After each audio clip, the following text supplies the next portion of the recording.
أعوذ بالله من الشيطان الرجيم بسم الله الرحمن الرحيم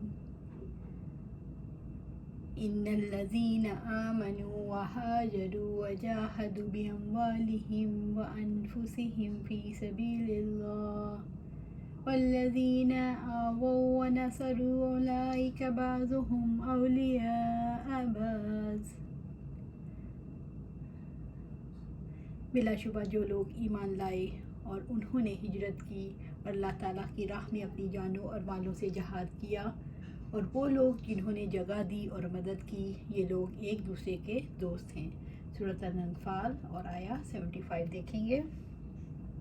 اللہ تعالیٰ نے ایمان والوں کے رشتہ ولایت اور محبت کی وضاحت فرمائی ہے۔ اللہ تعالیٰ نے رشتہ انصار اور مہاجرین کے درمیان قائم کیا۔ ان میں مہاجرین کے بارے میں فرمایا کہ وہ ایمان لائے، انہوں نے ہجرت کی اور جہاد کیا، اور دوسری طرف انصار جنہوں نے رسول اللہ صلی اللہ علیہ وآلہ وسلم اور اہل ایمان کو پناہ دی، اپنے گھر، مال اور ان کے دیگر معاملات میں ان کی مدد کی۔ یہ سب لوگ ایمان اور ایک دوسرے کے ساتھ مکمل ہم آہنگی کی وجہ سے ایک دوسرے کے ساتھی ہیں۔ سچا ایمان کیسے نصیب ہو سکتا ہے؟ مہاجر ہونے کی صورت میں، مہاجرین کے لیے انصار ہونے کی صورت میں۔ والذین آمنوا ولم یہاجروا ما لکم من ولایتہم من شیء حتی یہاجروا، اور جو لوگ ایمان لائے اور انہوں نے ہجرت نہیں کی، تمہارے لیے ان کی دوستی میں سے کچھ نہیں یہاں تک کہ وہ ہجرت کریں۔ رب العزت نے وضاحت فرمائی کہ جن لوگوں نے ایمان لا کر ہجرت نہیں کی اور ایسے وقت میں ولایت کا رشتہ قائم نہیں کیا جبکہ تمہیں ان کی مدد کی ضرورت تھی، انہوں نے ہجرت نہیں کی، اس لیے وہ مومنوں کے ولی نہیں جب تک کہ وہ ہجرت نہ کریں۔ جن لوگوں نے ہجرت نہیں کی ان کو ولایت کا حق کیوں نہیں دیا گیا؟ جو لوگ ہجرت کر کے نہیں آئے تھے وہ اسلامی معاشرے کے ممبر نہیں بنے تھے، اس لیے ان کی ذمہ داریاں اسلامی معاشرے پر عائد نہیں کی گئیں۔ وَإِنِ اسْتَنْصَرُوكُمْ فِي الدِّينِ فَعَلَيْكُمُ النَّصْرُ، اور اگر وہ دین کے بارے میں تم سے مدد مانگیں تو مدد کرنا تم پر لازم ہے۔ دین کے معاملے میں مدد مانگنے کی صورت میں مدد کرنا فرض ہے۔ اگر وہ کسی اور مقصد کے لیے جنگ کریں تو تم پر ان کی مدد کرنا واجب نہیں۔ إِلَّا عَلَىٰ قَوْمٍ بَيْنَكُمْ وَبَيْنَهُم مِّيثَاقٌ، لیکن کسی ایسی قوم کے خلاف نہیں جن سے تمہارا جنگ نہ کرنے کا معاہدہ ہوا ہو۔ اگر وہ مومن جنہوں نے ہجرت نہیں کی ان کے خلاف جنگ کرنے کا ارادہ رکھتے ہوں تو مومنوں کی مدد نہ کرو، کیونکہ تمہارا اور ان کا جنگ نہ کرنے کا معاہدہ ہے۔ وَاللَّهُ بِمَا تَعْمَلُونَ بَصِيرٌ، اور جو بھی تم کرتے ہو اللہ تعالیٰ اسے خوب دیکھنے والا ہے۔ اللہ تعالیٰ تمہارے اعمال، احوال اور رویوں کو دیکھتا ہے، اس لیے اس کی حدود کو توڑنے سے بچو، اللہ تعالیٰ کے احکامات کی مخالفت نہ کرو۔ والذین کفروا بعضهم اولیاء بعض الا تفعلوه تکن فتنة فی الارض وفساد کبیر، اور جن لوگوں نے کفر کیا وہ ایک دوسرے کے دوست ہیں، اگر تم یہ نہ کرو گے تو زمین میں بڑا فتنہ اور بڑا فساد ہوگا۔ سورۃ الانفال آیا 73۔ والذین کفروا بعضهم اولیاء بعض، اور جن لوگوں نے کفر کیا وہ ایک دوسرے کے دوست ہیں۔ کافروں کے درمیان تعلق کو قرآن حکیم نے کیسے واضح کیا؟ اللہ رب العزت نے واضح فرمایا کہ مومنوں کے مقابلے میں کافروں کو ان کے کفر نے اکٹھا کر دیا ہے، اس لیے وہ ایک دوسرے کے مددگار ہیں، ایک دوسرے کے ولی ہیں، ایک دوسرے کے دوست ہیں۔ اسلام کے مقابلے میں وہ اپنے آپ کو ایک محاذ تصور کرتے ہیں۔ إِلَّا تَفْعَلُوهُ تَكُنْ فِتْنَةٌ فِي الْأَرْضِ وَفَسَادٌ كَبِيرٌ، اگر تم یہ نہ کرو گے تو زمین میں بڑا فتنہ اور بہت بڑا فساد ہوگا۔ مسلمان اگر اپنے اجتماعی وجود کی بنیاد گہری اخوت پر نہیں رکھتے اور کافروں سے دشمنی نہیں رکھتے تو اس کا نتیجہ کیا نکلے گا؟ اللہ نے واضح فرمایا ہے کہ مسلمان اگر مومنوں سے موالات اور کافروں سے دعوت نہیں رکھیں گے، اگر کافروں سے دشمنی اور اہل ایمان کی حمایت نہیں کریں گے تو ملکوں میں فتنہ برپا ہوگا۔ تکن فتنة فی الارض وفساد کبیر، تو زمین میں بہت بڑا فتنہ اور بہت بڑا فساد ہوگا، یعنی مومنوں اور کافروں کے مل جانے سے، حق اور باطل کا فرق اٹھ جانے سے ایسے برائیاں، ایسے فتنے، ایسے بڑے فسادات جنم دیں گے جس کا اندازہ نہیں کیا جا سکتا۔ مثلا جہاد اور ہجرت ختم ہو جائیں گے، شریعت اور دین کے مقاصد ہی ختم ہو جائیں گے۔ نبی صلی اللہ علیہ وآلہ وسلم نے فرمایا، دو مذہب والے ایک دوسرے کے وارث نہیں ہوں گے، نہ مسلمان کافروں کے وارث ہوں گے نہ کافر مسلمانوں کے۔ پھر آپ صلی اللہ علیہ وآلہ وسلم نے یہی آیت تلاوت فرمائی۔ نبی صلی اللہ علیہ وآلہ وسلم نے ایک نو مسلم سے اقرار کروایا کہ نماز قائم رکھنا، زکوٰۃ دینا، بیت اللہ کا حج کرنا، رمضان کے روزے رکھنا، اور جب شرک کی آگ بھڑکتے دیکھو تو جہاد کے لیے تیار رہنا۔ جو مشرکوں میں رہتا بستا ہو اور اٹھتا بیٹھتا ہو انہی کی مانند ہے۔ کافر ایک دوسرے کے ولی کیسے ہیں؟ مختلف مذاہب کے لوگوں کی اصل ایک ہے، جو اسلام دشمنی ہے۔ جو لوگ بھی اسلام قبول نہیں کرتے اسلام دشمنی میں یکجا ہوتی ہیں، لہٰذا وہ اصل پر نہیں۔ والذین آمنوا وہاجروا وجاہدوا فی سبیل اللہ والذین آووا ونصروا اولئک هم المؤمنون حقا لہم مغفرۃ ورزق کریم۔ اور جو ایمان لائے اور انہوں نے ہجرت کی اور اللہ تعالیٰ کی راہ میں جہاد کیا، اور جن لوگوں نے جگہ دی اور مدد کی، وہی لوگ سچے مومن ہیں، ان کے لیے بخشش اور باعزت رزق ہے۔ سورۃ الانفال آیا 74۔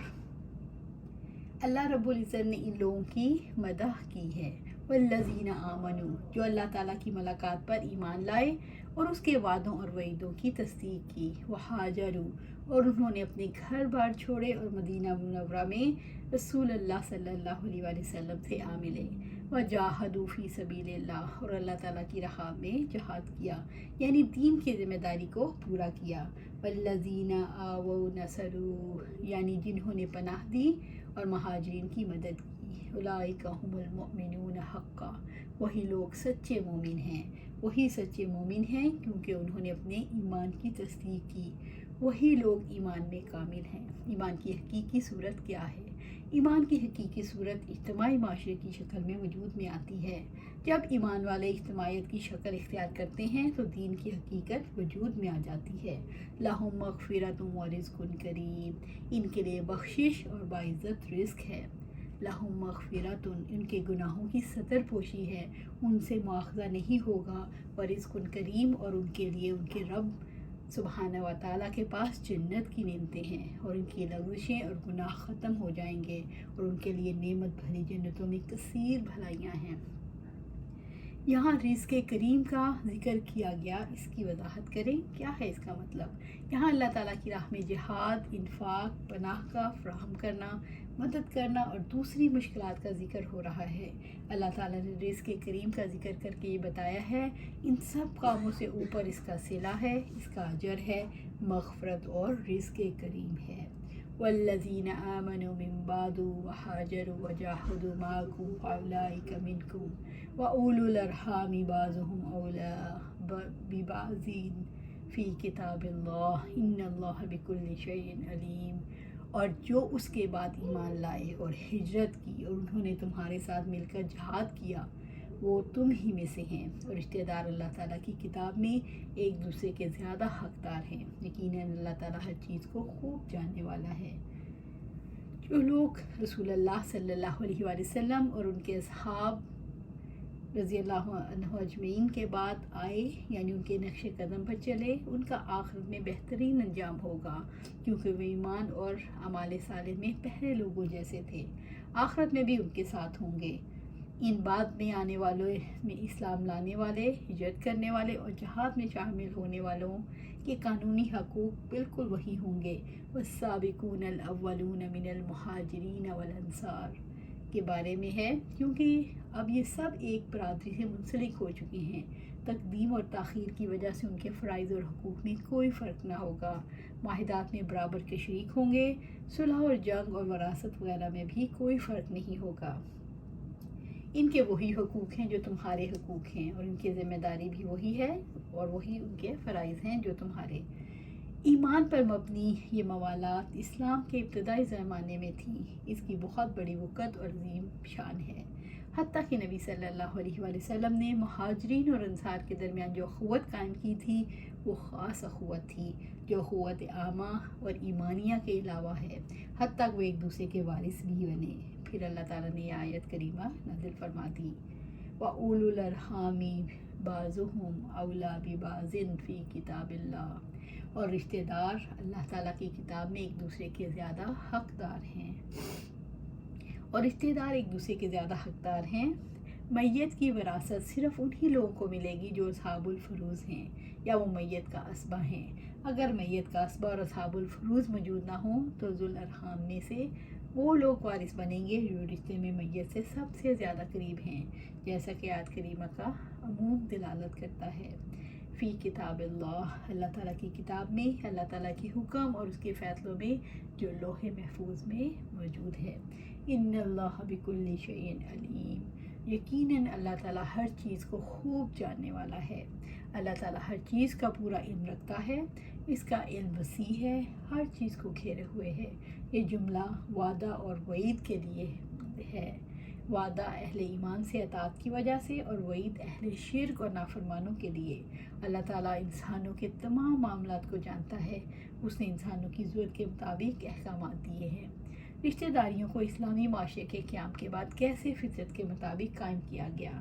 اسلامی معاشرے کے قیام کے بعد اجتماعی کفالت، دیت کی ادائیگی، وراثت کے تعلقات کو رشتہ داری کی طرف لوٹا دیا گیا۔